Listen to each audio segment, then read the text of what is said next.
بسم اللہ الرحمن الرحیم اعوذ باللہ من شر الشیطان الرجیم بسم اللہ الرحمن الرحیم الحمدللہ رب العالمین الصلاة والسلام علی اشرف الانبیاء والمرسلین اما بعد قال اللہ تبارک و تعالی فی القرآن المجید بسم اللہ الرحمن الرحیم وَأَقِيمُوا الصَّلَاةَ وَآتُوا الزَّكَاةَ وَارْكَعُوا مَعَ الرَّاكِعِينَ۔ ناظرین السلام علیکم۔ اس سے پہلے والی میں نے بیان میں آپ کے سامنے اذان و اقامت کی اہمیت اور فضیلت کو بیان کیا تھا، لہذا ضرورت سمجھتا ہوں کہ نماز جماعت کی فضیلت کو آپ کے سامنے اجاگر کروں۔ قرآن میں پروردگار ارشاد فرما رہا ہے وَأَقِيمُوا الصَّلَاةَ، نماز قائم کرو اور زکوٰۃ ادا کرو اور رکوع کرنے والوں کے ساتھ رکوع کرو۔ پروردگار قرآن میں یہ بھی ارشاد فرما سکتا تھا کہ زکوٰۃ دینے والوں کے ساتھ زکوٰۃ دو، لیکن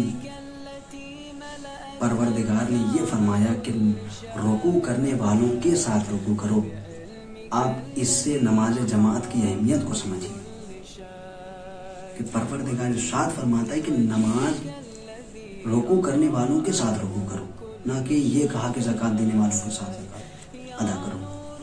کیوں؟ اس لیے کہ پروردگار کی عبادت و بندگی کیا نماز ایک اہم ستون ہے، اور بندے اس کو کیوں ادا کرتی ہیں؟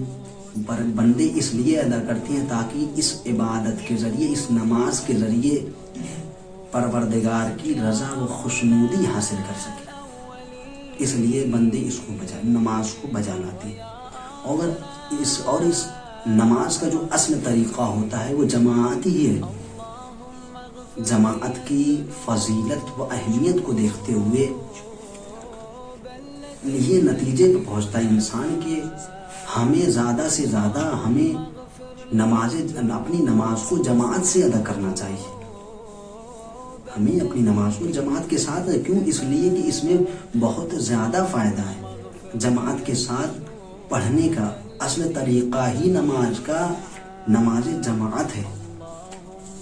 آپ کہیں کیوں؟ اس لیے کہ آپ نے تاریخوں میں، آپ تاریخ کو اٹھا کر دیکھ لیجئے، تاریخوں میں آپ کو ملے گا کہ جب رسول اسلام جنگ پر بھی جایا کرتے تھے تو جنگ جب ہوتی رہتی تھی، جہاں پر چاروں طرف سے دشمنوں کے حملے کا خطرہ رہا کرتا تھا کہ کس جانب سے دشمن ہم پر حملہ کر دے، اس خطرناک وقت میں رسول اسلام نے جماعت ادا کی۔ اب اس سے آپ نتیجے پہ یہ پہنچتا ہے کہ انسان کہ ہمیں نماز جو ہے جماعت سے پڑھنی چاہیے۔ اور اس کی ایک اور دلیل ہے، خود کربلا میں امام حسین نے نرغہ آدم میں گھرنے کے باوجود بھی وہاں پر نماز جماعت قائم کی، اور اپنے لیے سپر کو کس کو کھڑا کیا تھا؟ سعید کو کھڑا کیا تھا، جو نماز جماعت کی خاطر اپنے جسم پر تیروں پہ تیروں کھاتے رہے۔ مولا حسین نے جماعت اس وقت بھی قائم کی جب دشمنوں کے نرغے میں گھرے ہوئے تھے۔ رسول اسلام کیا فرماتے ہیں؟ رسول اسلام ارشاد فرماتے ہیں لا صلاۃ، اس کی نماز نہیں ہے لمن لم يصلي في المسجد مع المسلمین الا من علہ۔ ارشاد فرماتے ہیں کہ اس کی نماز ہی نہیں ہے جو مسجد میں مسلمانوں کے ساتھ نہ پڑھے بغیر کسی شرعی عذر کے۔ کہ اب انسان اگر جان بوجھ کر نماز جماعت کو چھوڑ دیتا ہے، بعض اوقات کیا ہوتا ہے، انسان کے سامنے نماز جماعت ہوتی رہتی ہے، وہ جلدی کی خاطر یہ سوچتا ہے کہ میں جلدی سے نماز پڑھ کر گھر پہنچ جاؤں، اس کی خاطر وہ نماز جماعت کو فراموش کر دیتا ہے۔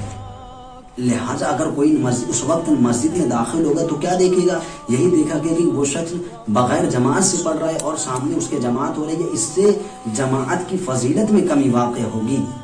تو اس لیے ہم جماعت سے رسول فرما رہے ہیں کہ اس کی نماز ہی نہیں ہوگی الا من اللہ۔ اللہ من اللہ، اس کے بغیر کسی علت کی وجہ سے اس کو نہ چھوڑے. یہ انفرادی نماز اللہ، یہی نماز پروردگار کے قریب انسان کو اعلیٰ درجے پر پہنچا سکتی ہے. یہی نماز. ہمیں زیادہ سے زیادہ نماز جماعت کی طرف رغبت کرنی چاہیے، جانا چاہیے، نہ کہ ہمیں فرادہ کی طرف وقت کم ہونے کی اس بیس پر کہ ہمیں یہ نماز جلدی ہو جائے گی اور ہم گھر پہنچ جائیں گے، اس بیس پر نہیں. ہمیں دیکھنا ہے کہ کیا وجہ ہوگی جو ہمارا درجہ پروردگار کے قریب اور بالا ہو جائے، اعلیٰ و درجہ ہمیں ملے، اور ہماری یہی نماز پروردگار کی خوشنودی اور رضا کی باعث بنے. تو ناظرین، میں آخر میں یہی کہنا چاہوں گا کہ ہمیں پروردگار سے یہی دعا ہے کہ پروردگار ہمیں زیادہ سے زیادہ نماز جماعت میں حاضر ہونے کی توفیق عطا فرما. وآخر دعوانا الحمدللہ رب العالمین.